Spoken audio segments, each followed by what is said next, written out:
بسم اللہ الرحمن الرحیم۔ میرا حق وراثت سیزن 2 حق مہر اور سیزن 2 ضدی عشق میرا، منتہا چوہان قسط نمبر 16۔ تمہارا دماغ خراب ہو گیا ہے کیا؟ میں یہ سب کیسے کر سکتا ہوں؟ وہاج ہانیہ کی بات سنتے بہت پریشان ہوا تھا۔ وہ اسے جو کرنے کے لیے کہہ رہی تھی اس میں اسے صرف اپنے لیے جوتے پڑتے ہی نظر آ رہے تھے۔ کچھ نہیں ہوتا، بس تمہیں جیسا کہا ہے ویسے کرتے جاؤ۔ ویسے بھی تمہیں پیسوں کی ضرورت ہے اور میں تمہیں پیسے دے رہی ہوں، تو اتنے زیادہ پیسوں پہ تم انکار نہیں کرنا چاہیے۔ ہانیہ نے اسے لالچ دیا۔ وہ چپ سا ہو گیا۔ اسے واقعی پیسوں کی ضرورت تھی۔ اس نے قرض لیا ہوا تھا جو اتارنا تھا اور وہ شخص اسے اچھا خاصا تنگ کر رہا تھا، لیکن اگر کسی کو سچائی پتہ چل گئی تو وہاج کی نیم رضامندی کے دیکھتے ہوئے ہانیہ کے چہرے پر مسکراہٹ ابھری تھی۔ ایکٹنگ کرنا، اوور ایکٹنگ مت کرنا، کبھی نہیں پکڑے جائیں گے۔ ہانیہ نے اسے ایک آنکھ ونک کی اور اگر تمہارے ڈیڈ نے مجھے پکڑ کے وہیں بٹھایا کہ میرا تم سے نکاح کروا دیا تو وہاں پہ کیا ہوگا؟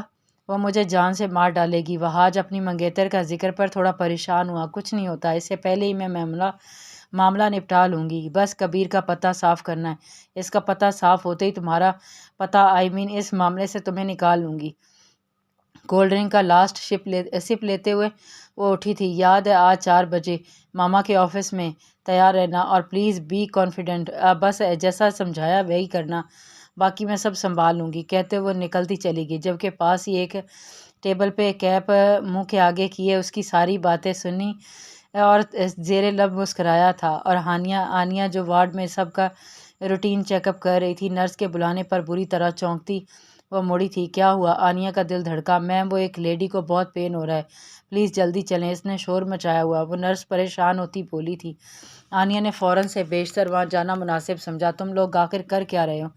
میری بیوی اور بچے کی جان کیوں نہیں بچا رہے؟ آپریشن کیوں نہیں کر رہے؟ ایک شخص اونچی آواز میں چلا رہا تھا۔ آنیہ نے اس کی پرواہ نہ کرتے ہوئے مریض کو چیک کیا۔ ان کا بی پی ہائی ہو رہا ہے، انہیں او ٹی پہ لے چلیں، فوراً آنیہ نے چلاتے ہوئے کہا، جبکہ وہ لڑکی وہ 20 سال کے لگ بھگ تھی اور درد سے دوہری ہو رہی جا رہی تھی۔ کیا ہوا ہے سارا؟ میری جان، تم ٹھیک ہو جاؤ گی، کچھ نہیں ہونے دوں گا ہمارے بیٹے کو۔ وہ اسٹریچر پر لیٹی درد سے تڑپتی اپنی بیوی سے دیوانہ وار مخاطب تھا۔ پلیز انہیں لے جائیں، آنیہ نے اس شخص کو سخت انداز میں کہا تھا، جبکہ خود ڈاکٹر آئلہ کو کال کرنے لگی تھی جو کال ہی پک نہیں کر رہی تھی۔ کال کرتے ہی وہ ریسیپشن پہ آئی تھی۔ اس وقت ہاسپٹل میں کوئی سینئر ڈاکٹر لیول نہیں تھا، موسٹلی کانفرنس اٹینڈ کرنے گئے تھے، جس میں لیڈی ڈاکٹرز بھی تھیں اور میلز ڈاکٹر بھی۔ ارتسام کو کال ملائی لیکن وہاں بھی سگنلز کا ایشو تھا۔ آنیہ بیٹا، آپ کی آواز کلیئر نہیں آ رہی ہے، میں کانفرنس سے فری ہوتے ہی آپ کو کال کرتا ہوں۔ ارتسام بات ختم کرتے ساتھ ہی کال بند کر گیا تھا۔ او خدایا، اب کیا کروں؟ وہ لڑکی آنیہ پریشان ہو گئی۔ ناظرین، آپ کو بتاتے چلیں، ڈاکٹرز کا احتجاج زور پکڑ رہا ہے۔ اگر ان کے مطالبے پورے نہ کیے گئے تو وہ ملک گیر احتجاج کرنے کا ارادہ رکھتے ہیں۔ ناظرین، ابھی کی تازہ ترین اپڈیٹس کے ساتھ حاضر ہیں کہ جگہ پہ ڈاکٹرز کی توڑ پھوڑ، گاڑیوں کو جلا دیا گیا ہے، مریض تڑپ رہے ہیں، لیکن زندگی دینے والے مسیحائی اب زندگی چھیننے لگے ہیں۔ فوٹیج میں آپ دیکھ سکتے ہیں نجی سرکاری ہاسپٹل کے تمام ڈاکٹرز اس ملک گیر احتجاج میں حصہ لے رہے ہیں۔ کلینک ہو یا ہاسپٹل، سب ہی بند کروا رہے ہیں یا وہاں تو توڑ پھوڑ کر رہے ہیں۔ ڈاکٹر پلیز چلیں، وہ بہت شور مچا رہے ہیں۔ نرس پھر سے بھاگتی ہوئی آئی تھی۔ آنیہ جو LED بے خبریں سنتی پریشان ہو رہی تھی، نرس کے پکارنے پر چونکی تھی۔ ہاں ٹھیک ہے، چلو میں آ رہی ہوں۔ آنیہ نے لمحے کے 1000ویں حصے میں فیصلہ کیا۔ کیا آپ کریں گی؟ نرس حیران ہوئی تھی۔ شیزا، جب ڈاکٹر مسیحائی چھوڑ کے گلیوں بازاروں میں لٹیرے بنے پھریں گے تو کسی کو تو یہ بیڑا اٹھانا ہے نا، ورنہ انسانیت مر ہی جائے گی۔ آنیہ کی بات پہ نرس مسکرا دی تھی۔ اسے اپنی اس جونیئر ڈاکٹر سے آج سچ میں عقیدت ہو گئی تھی۔ دیکھو ڈاکٹر، میرے بیٹے کو کچھ نہیں ہونا چاہیے، میں بتا رہا ہوں، ورنہ چھوڑوں گا نہیں کسی کو، وہ شخص بدمعاشی انداز میں بولا تھا۔ اپنی آواز دھیمی رکھو، وہ گھر نہیں تمہارا ہاسپٹل ہے، اور اللہ سے دعا کرو کہ دونوں ماں اور بچے کی زندگی دے۔ آنیہ اسے سخت سناتی اندر آپریشن تھیٹر کی جانب بڑھ گئی تھی۔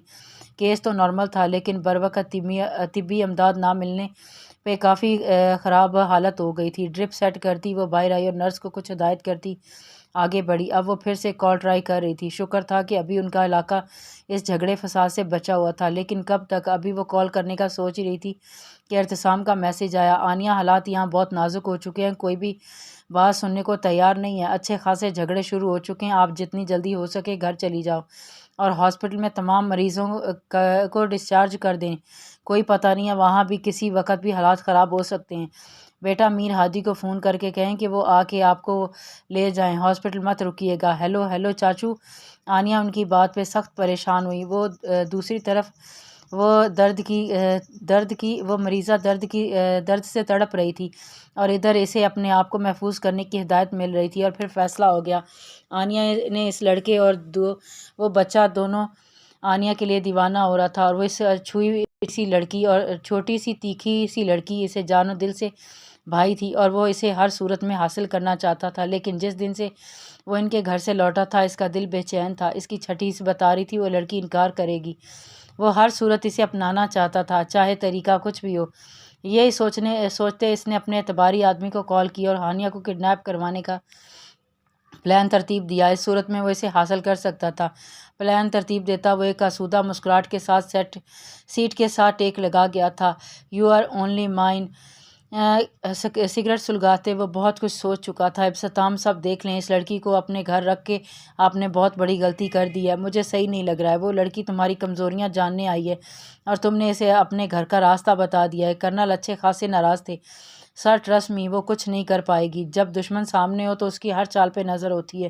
مجھ پہ بھروسہ رکھیں، وہ لڑکی سلطان تک پہنچنے کا ذریعہ بنے گی۔ ابتسام نے یقین سے کہا، تم بھول رہے ہو ابتسام، آہان آلریڈی شکار بن چکا ہے اس کا، اور ایسے میں وہ لڑکی اسی کڑی کا حصہ ہے۔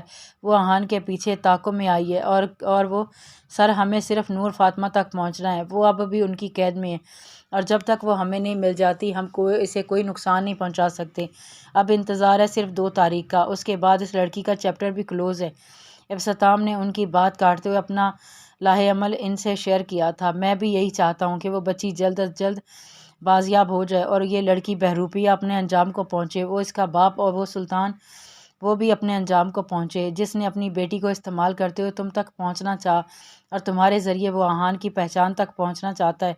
اگر وہ اس تک پہنچ گیا تو تم جانتے ہو کتنے راز کھل جائیں گے جو نہیں کھلنے چاہیے۔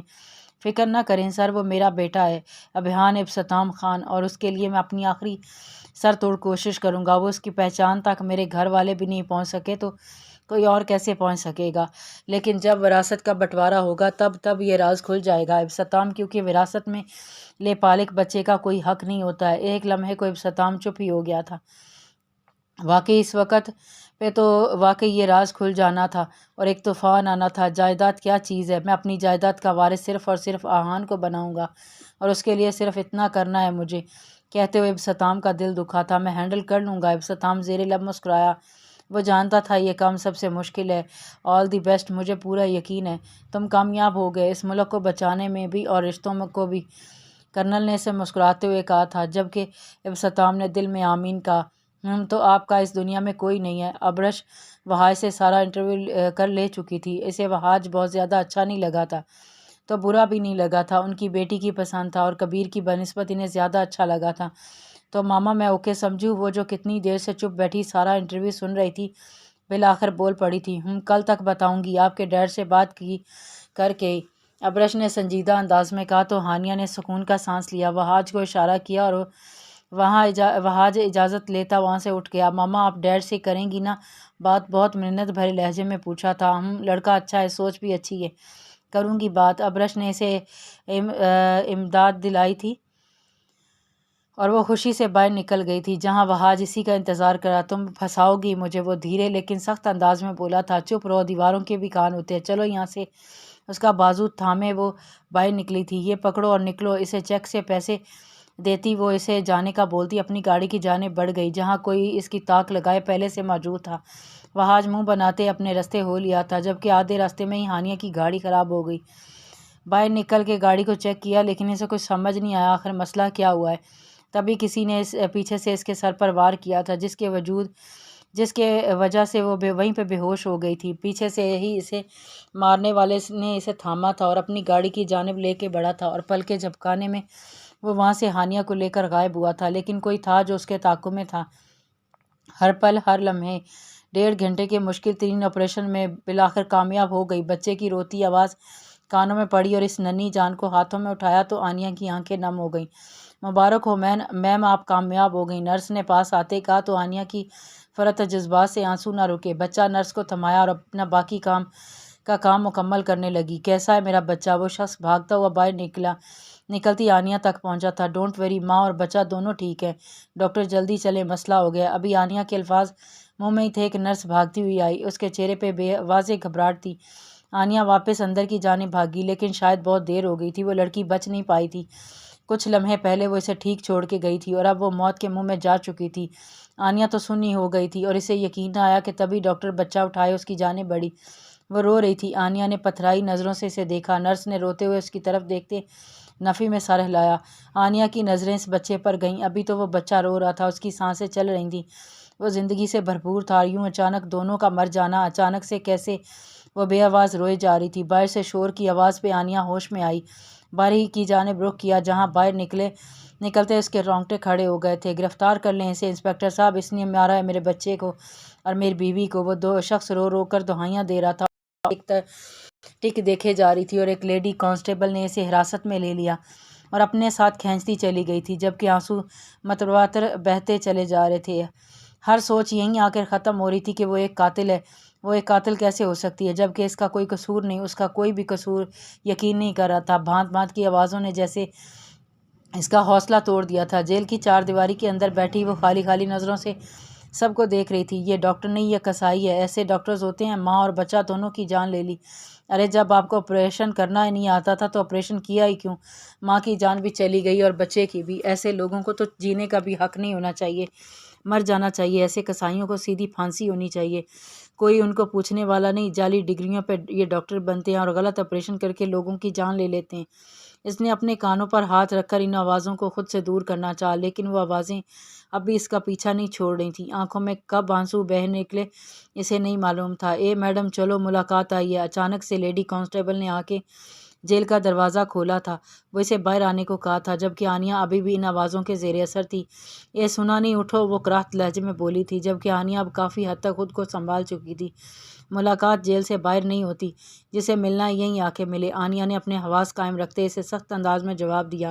اے ہمیں نہ سکھا، جتنا کہا ہے وہ کر۔ اس نے ڈنڈا جیل کے سلاخ پر زور سے مارا۔ آنیہ نے لب بیچے، وہ غلطی پر غلطی نہیں کر سکتی تھی۔ مجھے نہیں جانا، مضبوط لہجے میں کہتی وہ اس کے سامنے ڈٹ گئی تھی۔ تیری تو وہ آگے بڑھی کہ کیا کر رہی ہو تم یہاں؟ ایک اور لیڈی کانسٹیبل وہاں پہنچتی اسے روک چکی تھی اور ساتھ ہی اپنے پیچھے کھڑے شخص کی جانب اشارہ کرتے اسے وہاں سے چلنے کا اشارہ کیا، تو وہ بھی سمجھتی ہوئی وہاں سے نکل گئی تھی۔ سامنے کھڑے شخص کو دیکھ کر آنیہ بے اختیار اپنی جگہ سے کھڑی ہوئی۔ اتنی دیر سے ضبط کیے آنسو آخر کار بہہ نکلے تھے۔ آگے بڑھتے اس شخص کے قریب پہنچی۔ بے آواز آنسوؤں کو میر ہادی نے اپنی انگلیوں کی پوروں سے اس کے گالوں سے اٹھا لیا، نظر سامنے کھڑی لڑکی پہ ڈالی، تو ایک بار پھر اپنا ہاتھ اپنے دل کے مقام پر لے گیا، جو اب بھی اسے دیکھ کر اپنی جگہ پر دھڑکے جا رہا تھا، اور وہ اپنے دل کے آگے خود کو بے بس محسوس کر رہا تھا۔ میں نے کچھ نہیں کیا، اپنی صفائی میں آنیہ نے کہنا چاہا، لیکن آنسوؤں کا بڑا گولا حلق میں پھنس گیا تھا۔ جانتا ہوں، دو لفظی جواب پہ آنیہ نے اس کی طرف سر اٹھا کے دیکھا۔ میر ہادی نے اس کے ہاتھ تھامے۔ آنیہ کو لگا جیسے وہ ایک مضبوط سائبہ میں آ گئی ہو۔ میر ہادی نے اس کا ہاتھ تھامے بنا کسی کی پرواہ کیے اسے لیے جیل سے باہر کی جانب قدم بڑھائے تھے، جبکہ آنیہ تو اس کی اتنی دیدہ دلیری پہ آنکھیں پھیلائے اسے دیکھتی ہی رہ گئی تھی۔ وہ اسے لیے پولیس اسٹیشن سے باہر نکلتا چلا گیا اور گاڑی میں بٹھاتا گاڑی آگے بڑھا چکا تھا۔ وہاں موجود سبھی نے ان دونوں کو جاتے دیکھا تھا، لیکن کسی میں اتنی جرأت نہ ہوئی تھی کہ کوئی روک پاتا۔ یہی بات آنیہ کو سمجھ نہیں آئی تھی کہ ایسا کیوں ہوا، جبکہ اس پہ تو پولیس پرچہ بھی کاٹ چکی تھی۔ ماما وکیل ہوتے کچھ نہ کر پائیں تو میر ہادی نے کیسے کر لیا؟ سب جاری ہے۔